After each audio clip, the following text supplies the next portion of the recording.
Hello everyone, welcome to my YouTube channel. I am CA Shan Anwar, your CA buddy, educator and mentor. Today in this video, I'll talk about how you can utilize 1.5 days gap in your CA examinations. तो बिना किसी देरी के चलिए इस video को शुरू करते हैं। सबसे पहले मैं ये कहना चाहता हूँ कि बहुत सारे स्टूडेंट ऐसे हैं जो कि सिर्फ फेल किस वजह से हो जाते हैं कि वो अपने इस 1.5 दिन के इम्पोर्टेंस को समझ नहीं पाते हैं।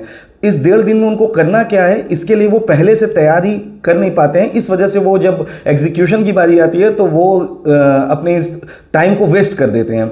देखिए, जो भी आपने किया पहले किया है, इस 1.5 दिन को अगर आपने सही तरीके से यूटिलाइज अगर कर दिया तो आपके सारे पाप धुल जाएंगे, सारी चीज़ें आपकी कुछ हद तक मैनेजेबल हो जाएगी अगर आपने इन गैप को अच्छे से यूटिलाइज अगर आपने कर दिया। क्योंकि आप पढ़ते तो सारी चीज़ हो, लेकिन एग्जामिनेशन हॉल में याद सिर्फ वही चीज़ रह पाती है, मोस्टली याद वही चीज़ रह पाती है जो आप इन 1.5 दिन के गैप में जिसको गो थ्रू आप कर पाते हो।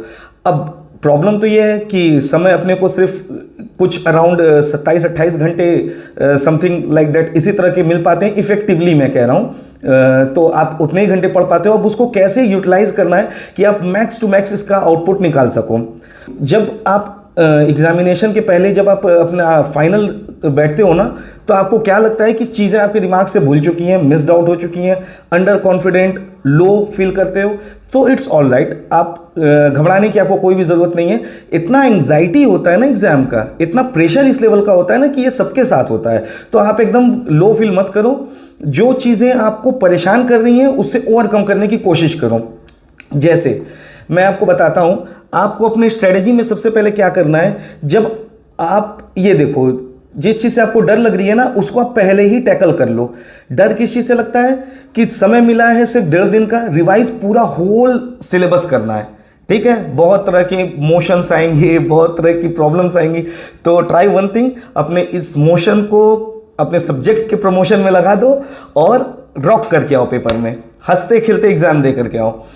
देखिए, और मैं आपको बताता हूँ आगे की स्ट्रेटजी कि आपको क्या फॉलो करना है। जब आप एग्जामिनेशन फर्स्ट पेपर देने, आपका फर्स्ट पेपर है सपोज करो, ठीक है। उसके लिए आपको क्या करना है, पहले आप जा करके अपना एग्जाम सेंटर देख करके आओ। जब तक मैं वीडियो पोस्ट करूंगा शायद आपके एडमिट कार्ड रिलीज हो गए होंगे, नहीं हुए होंगे, तो आप अपने एग्जामिनेशन सेंटर को पहले देख लो कहाँ पे है। अगर सेम सिटी में है तो कोशिश करो कि एक बार जाके वो विजिट कराओ। अगर आपने कभी वहाँ पहले विजिट नहीं किया है तो फिर क्या होता है ना, पैनिक सिचुएशन से आपको बचना है। ये 1.5 दिन सिर्फ और सिर्फ आपके पैनिक सिचुएशन को हैंडल अगर आपको करने आ गया तो आप इसका मोस्ट ऑफ द यूज आप इस चीज़ों का कर पाओगे। कैसे हैंडल करना है, आपको एग्जाम सेंटर जाके विजिट कराओ, ठीक है। तो आपको जब एग्जाम देने जाना रहेगा तो आपको 2-3 घंटे पहले नहीं निकलना पड़ेगा। जब आप एग्जाम देने जाओ तो भी टाइम से पहुंचो, बहुत पहले भी मत पहुंचो और लेट तो पहुंचना ही मत। क्योंकि वहाँ की सिचुएशंस ऐसी रहती है ना कि लोग किताब पढ़ते रहते हैं, आप अपने आप को जज करने लगोगे, आपको मतलब लगेगा कि यार सबकी तैयारी ऐसी है ऐसे, तो डिस्कशन कुछ मत करना। क्योंकि अब तो देखो कुछ हो नहीं सकता, अब तो जो होना था वो हो गया, अब तो सिर्फ एग्जाम में लिखना है। तो आप डिस्कशन करने मत लग जाना। जो पेपर आप लिख करके आओगे, वादा करो उस पेपर को आपको डिस्कस नहीं करना है किसी के साथ। क्योंकि उस पेपर में क्या हुआ रहेगा कि आपका या तो बहुत अच्छा गया रहेगा या मॉडरेट या खराब हुआ रहेगा। अच्छा गया तो वेल एंड गुड, नहीं अच्छा गया अब आप डिस्कस करके क्या कर लोगे? क्या वो इन्विजिलेटर से कॉपी लेकर के वापस से उसमें लिख के आओगे? नहीं ना, उसको छोड़ दो। देखो, मैं आपको बताता हूँ, जब पेपर खराब जाता है तो क्या होता है, मेरे साथ ये चीज़ हुआ है, तो मेरी मिस्टेक से आप लर्न कर सकते हो, सीख सकते हो। मैं जब अपना CA फाइनल ग्रुप 1 का पेपर दे रहा था, उस पेपर में क्या हुआ था कि मुझे FR के सारे क्वेश्चंस आ रहे थे, मतलब 80% क्वेश्चंस आ रहे थे। लेकिन मैंने प्लानिंग पेपर देने की ऐसी ख़राब की थी कि पहले ही मतलब जो पहला क्वेश्चन आया था, आई थिंक बिजनेस कॉम्बिनेशन या कंसोलिडेशन से रिलेटेड कुछ था, वो मैंने 16 मार्क का क्वेश्चन मैंने 1.5 घंटा लगा दिया और लास्ट में बैलेंस शीट तक टैली नहीं हो रही थी। अब सोचो, 1.5 घंटा, 3 घंटे का पेपर होता है, 1.5 घंटा मैंने लगा दिया सिर्फ 16 मार्क के लिए, और वो भी बैलेंस शीट टैली नहीं हो रही है। अब सोचो मेरे दिमाग पे क्या प्रेशर क्रिएट हो रहा होगा। मेरा पेपर बहुत ओके गया। और आपको गुस्सा तब ज़्यादा आता है जब आपको चीज़ें आ रही हों और आप उसको अटेम्प्ट ना कर पाओ, ठीक है ना। तो फिर भी मैंने जैसे तैसे करके पेपर ख़त्म किया। मेरा जो SFM का पेपर आया था वो बहुत ही ज़्यादा टफ आ गया था। SFM का पेपर मैंने क्या किया, मैं घर पे आया, मैंने कहा FR का पेपर तो ठीक ठाक ही गया, एसएफएम का पेपर बहुत टफ आ गया, मैंने एसएफएम के पेपर वाले दिन घर आकर के पूरा आराम किया, मैंने पढ़ाई की ही नहीं क्योंकि मूड ही मेरा सही नहीं था। तब मेरे एक सीनियर ने मुझे कॉल किया और उन्होंने मुझसे कहा कि बेटा पेपर कैसा हुआ।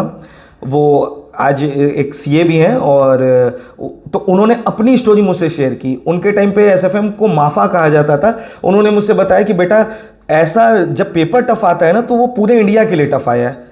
इट्स नॉट लाइक दैट कि वो पेपर सिर्फ तुम्हारे लिए टफ आया है। अगर वो पूरे इंडिया के लिए टफ आया ना तो तुमने जो भी उसमें करके आया है अपने ऊपर भरोसा रखो, तुमको उसमें मार्क्स मिलना है, ठीक है। ये बात जब उन्होंने कहा तो अब वो दिन तो चला गया था। मैं नेक्स्ट डे से फिर ऑडिट के पेपर की तैयारी में मैं लग गया।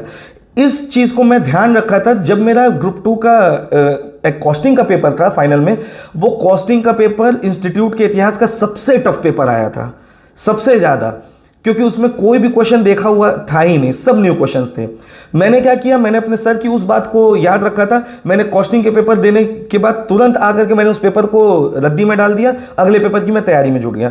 तो इससे आपको क्या सीख लेना है, जो भी पेपर आपका हुआ कोई दिक्कत नहीं। सपोज करो आपने अटेम्प्ट ही 40 नंबर से कम का किया, अब तो उस केस में तो आप ग्रुप तो फेल करोगे ही करोगे, कोई बात नहीं है। हो सकता है कि कोई पेपर आपका ऐसा आ जाए जिसमें आप एग्जाम्शन ला सको। बहुत लोगों के साथ ऐसा होता है, एग्जाम्शन लोगों के आते हैं। तो आप अगर इस चीज़ को देख करके, प्रीवियस पेपर को देख करके आगे की तैयारी को छोड़ दोगे तो ये बहुत ज़्यादा आपके साथ बुरा होने वाला है।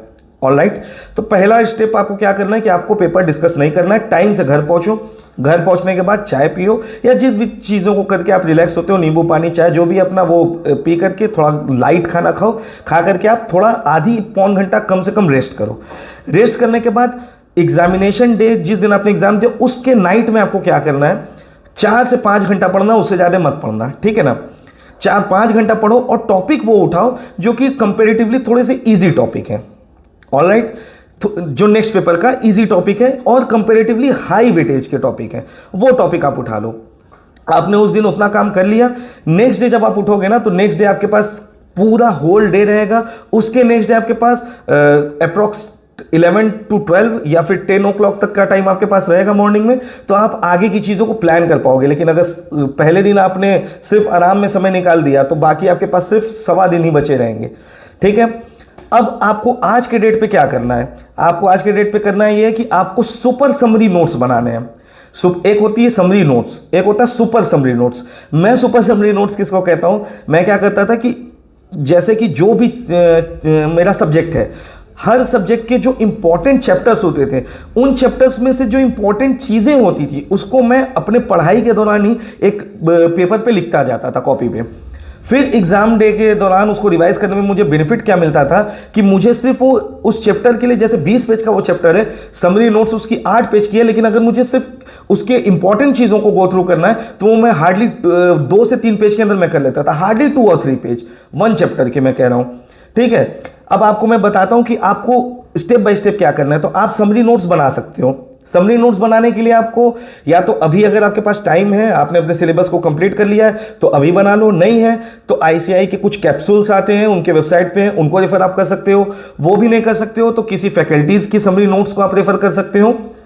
बेटर यह है कि सुपर समरी नोट्स तो आप अपने हैंड राइटिंग में ही बनाओ। आप एक काम और कर सकते हो, अगर मान लो आपके पास टाइम नहीं है और अभी आप अगर इन चीज़ों को बना नहीं सकते हो तो आप एक अलग से जगह पे आप उसको मेन कॉपी या मेन जो समरी नोट्स है या नोट्स है उसका आप रेफरेंस दे सकते हो कि जैसे ये वाला चैप्टर है, इसमें ये वाला point refer to page number this and this, okay, आप ये भी कर सकते हो। उसके बाद लॉ में आप अगर सेक्शंस आपको लगता है कि आप याद कर लिया है आपने और आप सेक्शंस कोट करके आओगे तो सेक्शंस की एक समरी बना लो। उसके बाद लॉ में पेनाल्टीज अगर आपने याद किया तो पेनाल्टीज को भी लिख लो एक जगह पे। इंपॉर्टेंट जो भी टाइम लिमिट है फाइलिंग की कि एजीएम इतने दिन में हो जानी चाहिए, बोर्ड ऑफ डायरेक्टर्स की मीटिंग साल में इतनी होनी चाहिए, 1 पर्सन कंपनी में डायरेक्टर कितने होने चाहिए, मैक्सिमम एक डायरेक्टर कितने उसमें रह सकता है, कंपनी में डायरेक्टरशिप ले सकता है, ये सारी चीज़ें एक जगह नोट डाउन कर लो, एक लाइन में लिख लो। तो ये जो भी आपके जो न्यूमेरिक चीज़ें हैं ना, लॉ के पेपर में भी तो ये एक तरह से न्यूमेरिक फिगर वाली चीज़ें आ गई, तो इनको आप नोट कर लो। तो ब्रॉडली आप इस तरह से अगर करते हो ना अपने मतलब 1 पेज में, अगर आपने आप हर चैप्टर को, वो भी मैं इंपॉर्टेंट चैप्टर को कह रहा हूँ, एक चीज़ हमेशा याद रखना आप कि कोई भी न्यू टॉपिक आपको इन 1.5 दिन में तो छूना ही नहीं है। भले आपके पास टाइम मिल जाए ना मिले, 1.5 दिन में आपको कोई न्यू टॉपिक नहीं छूना है। नहीं तो आप उसको देखोगे, अननेसेसरी पैनिक होगे, आप फिर प्रेशर लोगे, कोई मतलब नहीं बनता है। जो आपको जितना आता है आप अपने ऊपर भरोसा रखो कि आप उतने में ही क्वालिफाई कर जाओगे और कर जाओगे यार, ऐसा कुछ नहीं है, ठीक है ना। तो ये चीज़ों को फॉलो करो और खूब अच्छे से अपनी तैयारी कीजिए। इन चीज़ों को ज़रूर से फॉलो कीजिएगा, मैंने खुद किया है। अभी तक अगर आप मेरे इस वीडियो को देख रहे हैं तो इस वीडियो को लाइक कीजिए, अपने दोस्तों के साथ शेयर कीजिए, चैनल को सब्सक्राइब कीजिए। कमेंट करके क्या परेशानी आपको अभी आ रही है आपके प्रिपरेशन में वो मुझे बताइए, तो मैं आपकी उसमें मदद कर सकता हूँ। और ज़्यादा से ज़्यादा इस वीडियो को शेयर कीजिए अपने दोस्तों के साथ।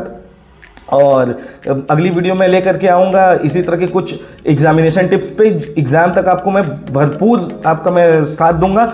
आपका भी एक काम बनता है कि आप मेरे वीडियो को अगर टाइम की कमी है तो 1.25x पे देखिए और अपने सेहत का ख्याल रखिए, पढ़ाई अच्छे से करते रहिए। Take very good care of yourself. See you in some another video. Till then bye bye.